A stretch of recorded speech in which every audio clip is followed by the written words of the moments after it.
Jean-Pierre Vernant. Mito e religião na Grécia Antiga. Introdução. Tentar num breve ensaio fazer um quadro da religião grega não seria uma aposta perdida de antemão? Assim que pegamos na pena para escrever, surgem muitas dificuldades e muitas objeções nos assaltam, mal a tinta secou. Teremos o direito, até mesmo, de falar de religião, no sentido em que a entendemos.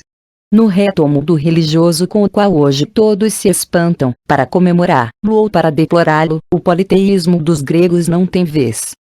Porque se trata de uma religião morta, é claro, mas também porque nada poderia oferecer a expectativa daqueles que buscam realimentar-se numa comunidade de crentes, num enquadramento religioso da vida coletiva, numa fé íntima. Do paganismo ao mundo contemporâneo, modificaram-se o próprio estatuto da religião, seu papel, suas funções, tanto quanto seu lugar dentro do indivíduo e do grupo. A. J. Festugieri, teremos oportunidade de voltar mais longamente a isso, excluía da religião helênica todo o campo da mitologia, sem o qual, contudo, teríamos grande dificuldade em conceber os deuses gregos. Segundo ele, somente o culto, nessa religião, pertence ao âmbito religioso. O culto, ou melhor, aquilo que, como bom monoteísta, ele acredita poder projetar de sua própria consciência cristã sobre os ritos dos antigos. Outros estudiosos levam mais longe essa exclusão da piedade antiga, suprimem tudo que lhes parece estranho a um espírito religioso definido por referência ao nosso. Assim, ao falar do orfismo, Comparetti afirmava em 1910 ser esta a única religião que, dentro do paganismo, merece tal nome. Todo o resto, salvo os mistérios, não passa de mito e culto. Todo o resto, à exceção de uma corrente sectária inteiramente marginal em sua aspiração a fugir deste mundo para unir-se ao divino, a religiosidade dos gregos se reduziria a ser apenas mito, ou seja, do ponto de vista desse autor, fabulação poética e culto, isto é, ainda segundo ele, conjunto de observâncias rituais sempre mais ou menos aparentadas com as práticas mágicas das quais se originam. O historiador da religião grega, portanto, deve navegar entre dois escolhos. Precisa abster-se de cristianizar a religião que ele estuda, interpretando o pensamento, as condutas, os sentimentos do grego, exercendo sua piedade no contexto de uma religião cívica, tendo por modelo o crente de hoje, que assegura sua salvação pessoal, nesta vida e na outra, no seio de uma igreja que é a única habilitada a conferir-lhe os sacramentos que fazem dele um fiel. Porém, assinalar a distância, e mesmo as oposições, entre os politeísmos das cidades gregas e os monoteísmos das grandes religiões do livro não deve levar a desqualificar os primeiros, a suprimi-los do plano religioso para relegá-los a outro domínio, vinculando-os, como fizeram os defensores da escola antropológica inglesa na esteira de J. G. Fraser J. Harrison, a um fundo de crenças primitivas e de práticas mágico-religiosas. As religiões antigas não são nem menos ricas espiritualmente nem menos complexas e organizadas intelectualmente do que as de hoje. Elas são outras. Os fenômenos religiosos têm formas e orientações múltiplas. A tarefa do historiador é identificar o que a religiosidade dos gregos pode ter de específico, em seus contrastes e suas analogias com os outros grandes sistemas, politeístas e monoteístas, que regulamentam as relações dos homens com o além.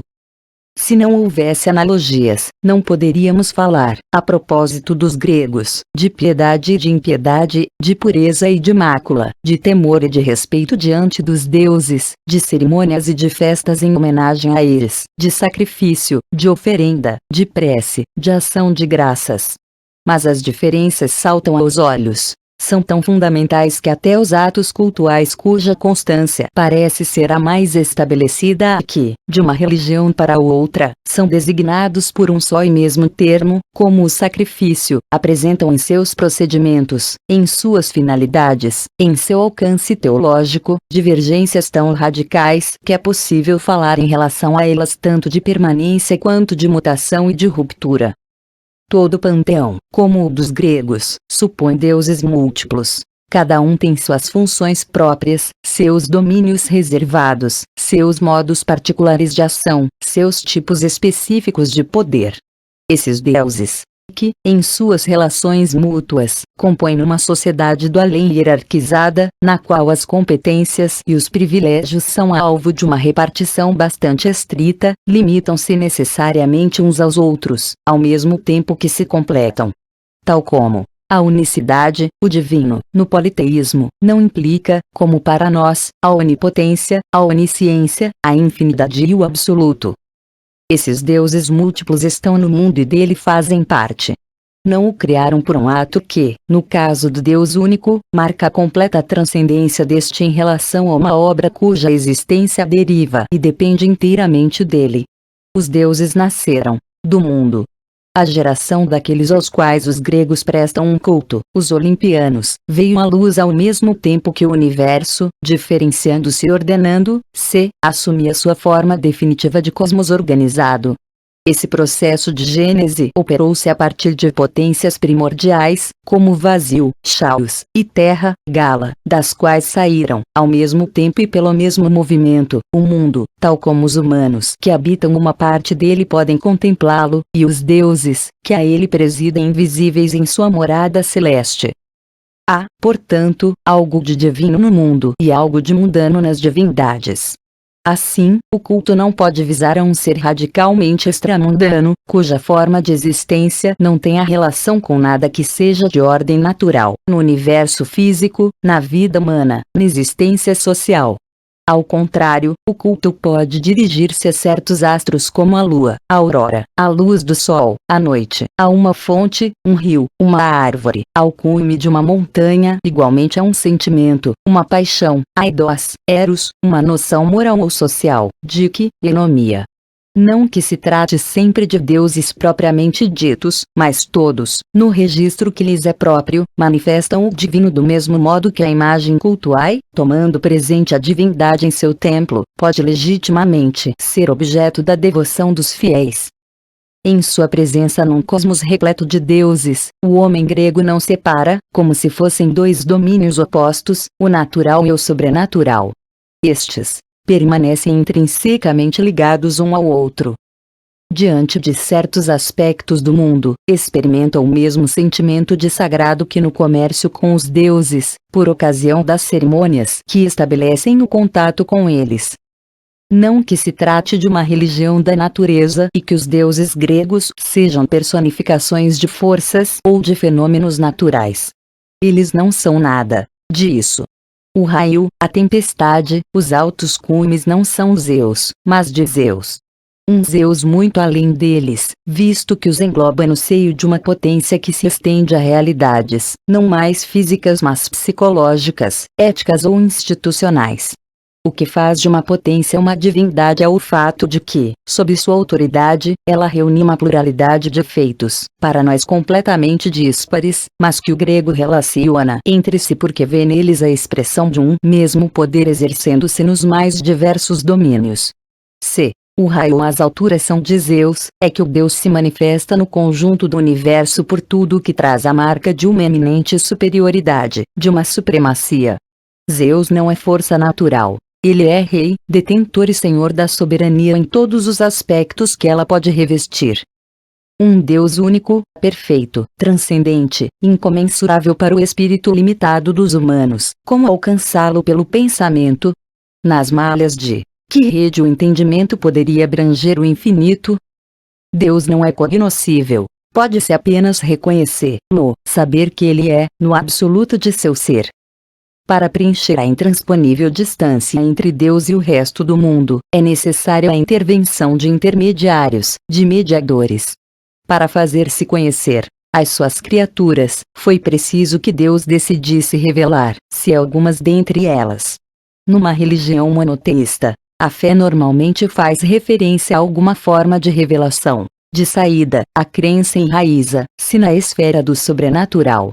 O politeísmo grego não repousa sobre uma revelação. Não há nada que fundamente, a partir do divino e por ele, sua inescapável verdade. A adesão baseia-se no uso, os costumes humanos ancestrais, os nomoi. tanto quanto a língua, o modo de vida, as maneiras à mesa, a vestimenta, o sustento, o estilo de comportamento nos âmbitos privado e público. O culto não precisa de outra justificação além de sua própria existência. Desde que passou a ser praticado, provou ser necessário. Ele exprime o modo pelo qual os gregos regulamentaram, desde sempre, suas relações com o além. Afastar-se disso significaria já não ser completamente si mesmo, como ocorreria a alguém que esquecesse de seu idioma. Entre o religioso e o social, o doméstico e o cívico, portanto, não há oposição nem corte nítido, assim como entre sobrenatural e natural, divino e mundano. A religião grega não constitui um setor à parte, fechado em seus limites e superpondo-se à vida familiar, profissional, política ou de lazer, sem confundir-se com ela. Se é cabível falar, quanto à Grécia arcaica e clássica, de religião cívica, é porque ali o religioso está incluído no social e, reciprocamente, o social, em todos os seus níveis e na diversidade dos seus aspectos, é penetrado de ponta a ponta pelo religioso. Daí uma dupla consequência. Nesse tipo de religião, o indivíduo não ocupa, como tal, um lugar central. Não participa do culto por razões puramente pessoais, como criatura singular voltada para a salvação de sua alma. Exerce nele o papel que seu estatuto social lhe atribui: magistrado, cidadão, membro de uma fratria, de uma tribo ou de um demo, pai de família, matrona, jovem, rapaz ou moça, nos diversos aspectos de sua entrada na vida adulta. Religião que consagra uma ordem coletiva e que integra nesta, no lugar que convém, suas diferentes componentes, mas que deixa fora de seu campo as preocupações relativas a cada indivíduo, à eventual imortalidade deste, ao seu destino além da morte. Nem mesmo os mistérios, como os de Eleusis, nos quais os iniciados compartilham a promessa de uma sorte melhor no Hades, têm a ver com a alma. Neles não há nada que evoque uma reflexão sobre a natureza dela ou a aplicação de técnicas espirituais para sua purificação. Como observa Luiz Gernella, o pensamento dos mistérios permanece suficientemente confinado para que neles se perpetue, sem grande mudança, a concepção homérica de uma L'Anthropologie de la Religion Grecque 1955, em Anthropologie de la Grèce Antique, Paris, 1968, página 12. Psique, fantasma do vivo, sombra inconsistente relegada sob a terra. O fiel, portanto, não estabelece com a divindade uma relação de pessoa para pessoa. Um Deus transcendente, precisamente por estar fora do mundo, fora de alcance deste mundo, pode encontrar no foro íntimo de cada devoto, em sua alma, se ela tiver sido preparada religiosamente para tal, o lugar privilegiado de um contato e de uma comunhão. Os deuses gregos não são pessoas mas potências. Cultos honra em razão da extrema superioridade do estatuto deles. Embora pertençam ao mesmo mundo que os humanos e, de certa forma, tenham a mesma origem, eles constituem uma raça que, ignorando todas as deficiências que marcam as criaturas mortais com o selo da negatividade, fraqueza, fadiga, sofrimento, doença, morte, encarna não o absoluto ou o infinito mas a plenitude dos valores que importam na existência nesta terra. Beleza, força, juventude constante, permanente irrupção da vida. Segunda consequência. Dizer que o político está impregnado de religioso é reconhecer, ao mesmo tempo, que o próprio religioso está ligado ao político. Toda magistratura tem um caráter sagrado, mas todo sacerdócio tem algo de autoridade pública. C. Os deuses são da cidade, e se não existe cidade sem divindades políades que velam, interna e externamente, por sua salvação, é a Assembleia do Povo que comanda a economia das coisas sagradas, dos assuntos dos deuses, assim como os dos homens. Ela fixa os calendários religiosos, eclita leis sagradas, decide sobre a organização das festas, sobre o regulamento dos santuários, sobre os sacrifícios a fazer, sobre os deuses novos a acolher e sobre as honras que lhes são devidas. Uma vez que não há cidade sem deuses, os deuses cívicos, em contrapartida, precisam de cidades que os reconheçam, que os adotem e os façam seus. De certo modo eles necessitam, como escreve Mareire Tindé, tornar-se cidadãos para serem plenamente deuses. Nesta introdução, quisemos prevenir o leitor contra a tentação bastante natural de assimilar o mundo religioso dos antigos gregos àquele que hoje nos é familiar. Mas, ao privilegiar os traços diferenciais, não podíamos evitar o risco de forçar um pouco o quadro. Nenhuma religião é simples, homogênea, unívoca. Mesmo nos séculos 6 e 5 antes da nossa era, quando o culto cívico, tal como evocamos, dominava toda a vida religiosa das cidades, não deixavam de existir ao lado dele, em suas franjas, correntes mais ou menos marginais de orientação diferente. É preciso ir mais longe. A própria religião cívica, embora modele os comportamentos religiosos, só pode garantir plenamente seu domínio reservando um lugar, em seu seio, para os cultos de mistérios cujas aspirações e atitudes lhe são parcialmente estranhas, e integrando a si mesma, para englobá-la, uma experiência religiosa como o dionisismo, cujo espírito é, sob tantos pontos de vista, contrário ao seu. Religião cívica, dionisismo, mistérios, orfismo. Sobre as relações entre eles durante o período de que trata nosso estudo, sobre a influência, o alcance, a significação de cada um, o debate não está encerrado. Historiadores da religião grega que pertencem, como Walter Burkert, a outras escolas de pensamento que não aquela a qual eu me vinculo defendem pontos de vista diferentes dos meus. E, entre os estudiosos mais próximos de mim, a concordância sobre o essencial não deixa de apresentar, quanto a certos pontos, algumas nuances ou divergências. A forma de ensaio que escolhi não me convidava a evocar essas discussões entre especialistas nem a me lançar numa controvérsia erudita. Minha ambição limitava-se a propor, para compreender a religião grega, uma chave de leitura. Meu mestre Louis G.M. deu a grande obra, sempre atual, que consagrou ao mesmo assunto o título de Le Génie grec dans la religion, o gênio grego na religião. Neste pequeno volume, quis tomar sensível ao leitor aquilo a que chamaria de bom grado o estilo religioso grego.